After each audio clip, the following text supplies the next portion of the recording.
Hello viewers, இன்னைக்கு நம்ம பார்க்க போறது One Piece episode 1095 part 2.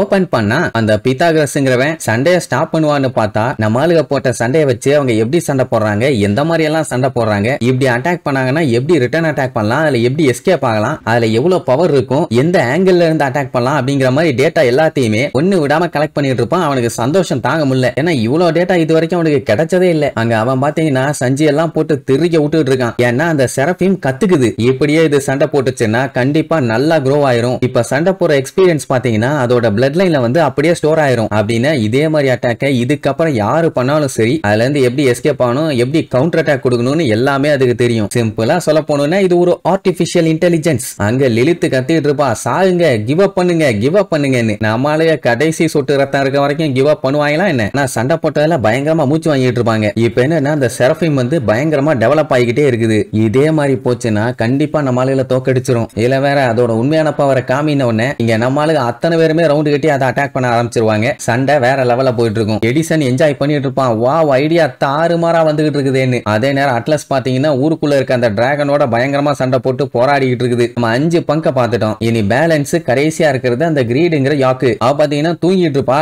சடனா எந்திரிச்சு உட்காந்துட்டு ஐயோ பசிக்குதேன்பா. இங்க என்னன்னா அந்த எடிசன் பையன் பயங்கரமா வேலை பார்க்கறதுனால அவனுக்கு பசிக்குது. ஆனா என்னால சாப்பிட முடியாது, எனக்கு பதிலா நீ சாப்பிடு யோக்கு அப்படிம்பா. யார அந்த பங்க் 6 எதுக்காக அப்படி சொன்னான்னு தெரியல. பட் அவளை சாப்பிட சொன்ன உடனே மேல இருந்து ஏகப்பட்ட சாப்பாடு அவளுக்கு வந்துகிட்டே இருக்குது. அவ சாப்பிடவும் ஆரம்பிச்சிட்டா. இதுல இன்னொரு காமெடி என்ன தெரியுமா, இவ சாப்பிட ஆரம்பிச்ச உடனே எடிசனுக்கு அங்க வயிறு ஃபுல் ஆகுது, கூடவே அட்லஸுக்கும் எனர்ஜி கிடைக்குது. அப்படின்னா இவ ஒருத்தி சாப்பிடறதுனால மத்தவங்க எல்லாத்துக்குமே எனர்ஜி கிடைக்கும் போல. அவங்க தாறுமாறா திம்பா. அங்க திங்க திங்க இவனுங்க தாறுமாறா வேலையை பார்த்துட்டு இருப்பானுங்க. ஆனா என்ன கண்டதெல்லாம் அவ திங்க திங்க இவங்களுக்கு வயிறு கலக்க ஆரம்பிச்சிருச்சு. உடனே நேரா பாத்ரூம் போயிட்டு வருவா, இவங்களுக்கு சரியாயிரும். என்ன கன்றாவி கனெக்ஷன் தெரியல. ஆனா இப்படி ஒரு சிஸ்டம். அதுக்கப்புறம் மறுபடியும் எல்லாரும் பழையபடி வேலையை ஸ்டார்ட் பண்ணிடுவாங்கன்னு வைங்க. அந்த யோர்க்கோட வேலை பாத்தீங்கன்னா சாப்பிடுறது, பாத்ரூம் போறது, தூங்குறது. அத பண்ணாலே போதும், மத்தவங்க கண்டினியூஸா வேலை பார்ப்பாங்க போல. இது நல்லா இருக்கே. சோ இப்படி இவங்க மாத்தி மாத்தி வேலையை பார்த்துக்கிட்டு இருக்கும் போது அங்க ஷக்கா வருவான். அவங்கிட்ட நாங்க இந்த மாதிரி டேட்டா எல்லாம் கலெக்ட் பண்றோம்னு சொன்ன உடனே லலித் காட்டு கத்து கத்திட்டு இருப்பா, இதெல்லாம் அவங்கிட்ட சொல்லிட்டு இருக்காதுன்னு. அவன் என்னடா வந்தோடனே நம்ம அடுத்த வேலையை ஸ்டார்ட் பண்ணணும், அதனால நீங்க பண்ணிட்டு இருக்க அதை ஸ்டாப் பண்ணுங்கம்மா. அவங்களுக்கு செம்மையா கடுப்பாகும். அதே நேரம் அங்க நம்ம ஆளுங்க சண்டை போட்டு பயங்கரமா டயர்ட் ஆயிட்டாங்க. மறுபடியும் அந்த செரஃபீம் பயங்கரமா அட்டாக் பண்ண போகும்போது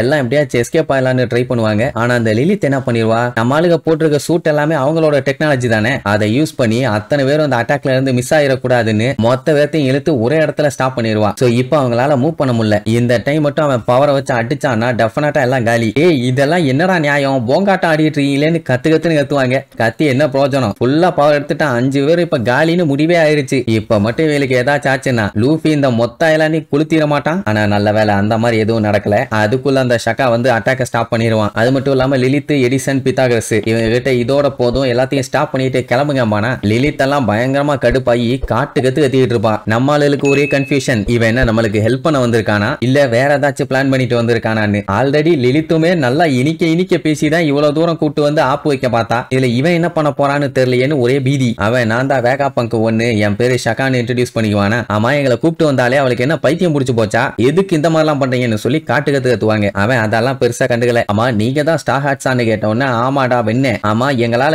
ஏன் மூவ் பண்ண முடியல, எங்க கால் ஸ்டக்கா இருக்குன்னு சொன்னா, இந்த லேப் வந்து ஒரு மேக்னெட்டிக் லேப், இங்க ஈஸியா அவங்க ஷூஸை கண்ட்ரோல் பண்ணலாம், அதனால தான் அவங்களால எதுவும் பண்ண முடியல. எங்க கிட்ட ஏன் இந்த மாதிரிலாம் பண்ணிட்டு இருக்கீங்கன்னு கேட்டா, நீங்க எல்லாருமே பைரட்ஸ், உங்களை நம்ப முடியாது, அதனால தான் இப்படி பண்றோம். அவன் உடனே ஒரு வேகா பங்க் தான் எங்களை கூப்பிட்டு வந்தது, ஸ்பீக்கர்ல கத்திட்டு இருந்தான்னு சொல்லி உசோப் சொல்லுவானா. அவளும் வேகா பங்க் தான், நானும் வேகா பங்க் தான். எல்லாத்துக்கும் ஒரே குழப்பம், என்னடா நடக்குது இங்க, இன்னும் எத்தனை வேகா பங்கா இருக்கீங்கன்னு பிராங்கி பச்சையா திட்டுவான். உடனே உசோப்பு பார்த்துட்டு ஒருவேளை நானும் வேகா பங்கா இருப்பணும் அப்படின்னு தலைவனுக்கு டவுட் வேற. எப்படி இங்க பேச்சுவார்த்தை நடந்துட்டு இருக்கும். அப்படியே அங்க கட் பண்ணி நம்ம லூஃபியை காட்டுறாங்க. அவங்க அந்த ஸ்கிராப் யால தானே இருக்காங்க. சோ ஏதாச்சும் இவங்களுக்கு யூஸ்ஃபுல்லா கிடைக்குமான்னு அப்படியே தேடிட்டு இருப்பாங்க. இவங்களுக்கு என்ன ஆச்சரியமா இருக்குதுன்னா, இத்தனை விஷயத்த வேகாப்பங் கண்டுபிடிச்சு வேண்டாம்னு சொல்லி தூக்கி போட்டிருக்கான்னா அப்ப எவ்வளவு இன்வென்ஷன் அவன் பண்ணியிருப்பான். சொல்ல போனா டன் கணக்குல நிறைஞ்ச கிடக்குது அப்படிங்கிற மாதிரி பேசுவாங்க. ஜுவல்லரி பாணிக்கு அவன் பேரை கேட்கும் போதே கடுப்பா இருக்குது. அவனும் ஒரு ஃபெயிலியர் தான், இங்க இருக்கிறதும் ஃபெயிலியர் தான் கத்திட்டு இருப்பான். இங்க ஷக்கா நம்ம ஆளுகிட்ட இந்த ஐலாண்ட பார்க்கும்போது உங்களுக்கு ஃபியூச்சரை பாக்குற மாதிரி இருக்கான்னு இருக்கான்னு கேட்பான். பிராங்கி தான் ரொம்ப எக்ஸைட் ஆகி ஆமாப்பா செம்மையா இருக்குது, இது ஒன்னும் ஆர்டினரியான ஃபியூச்சர்லாம் இல்ல, மெக்கானிக்கல் சி பீஸ்ட் ரெடி பண்ணிருக்கீங்க, வேகா ஃபோர்ஸ், அதுக்கப்புறம் இந்த ஐலாண்டியே ஏர் கண்டிஷனா மாத்தி இருக்கீங்க, இதெல்லாம் டெஃபினட்டா ஃபியூச்சர்ல தான் நடக்கும், ஆனா நீங்க இப்பவே அதை சாதிச்சு வச்சிருக்கீங்க, இப்படி ஒரு சிட்டியை நாங்க எங்கேயுமே பார்த்ததில்லன்னு பயங்கர எக்ஸைட்மெண்டோட சொல்லுவான். அது மட்டும் இல்லாம இன்னும் என்னென்னலாம் டெக்னாலஜிஸ் எல்லாம் யூஸ் பண்ணிருக்காங்கன்னு பிராங்கிக்கு பார்க்கணும்னு ரொம்ப ஆர்வம், அதனால எங்களை எனிமீஸா கன்சிடர் பண்ணாதீங்க, நம்ம நல்ல ஃப்ரெண்ட்ஸா இருக்கலாம் அப்படி இப்படின்னு டீல் பேசுவான். அவன் வந்துட்டு என்னால ஒரு விஷயத்த மட்டும் மாத்தவே முடியல, நீ சொல்ற மாதிரி இது ஃபியூச்சர் கிடையாது, இது பாஸ்ட்ம்பா, நம்மளுக்கு தூக்கி வாரி போட்டுரும், இதுவே பாஸ்ட்னா அப்ப ஃபியூச்சர் எந்த லெவல்ல இருக்கும்னு. இங்க லூஃபியோட அட்டூழியம் தாங்க முடியல, ஸ்கிராப் யார்ட்ல ஏதாச்சும் சூப்பரா கிடைக்குமான்னு அங்க எங்கன்னு ஓடிட்டே தெரிஞ்சவன் கால் தடிக்கு கண்ணா பின்னாடி போய் விழுவானா. அந்த டைம் பையன் எதையோ ஒன்ன பார்த்துட்டு பேன்னு வாய பாழ்ந்துருவான், என்னன்னு தெரியல. இங்க பாஸ்ட்னு ஒண்ணு பிராங்கிக்கு தூக்கி வாரி போட்டுருச்சு. என்னடா சொல்ல வர, என்ன சொல்ல வர, தெளிவா சொல்ற விளக்கம் என்னமா, அதாவது எக் ஹெட்ங்கிறது 900 இயர்ஸ்க்கு முன்னாடி ஒரு அட்வான்ஸ்ட் கிங்டம் அப்படின்னு ஒண்ணு, நீ எதை வச்சு சொல்ற அப்படிங்கிற மாதிரி அங்க டீடைல்ஸ் கேட்டுட்டு இருப்பாங்க. இங்க லூஃபி எதையோ ஒன்ன பார்த்தால, பார்த்தா அது ஒரு பெரிய சைஸ் ரோபோட் பியூர் அயன்ல ரெடி பண்ணி வச்சிருக்காங்க. அதை பார்த்துட்டு வாவ் சூப்பர் செம அப்படி இப்படின்னு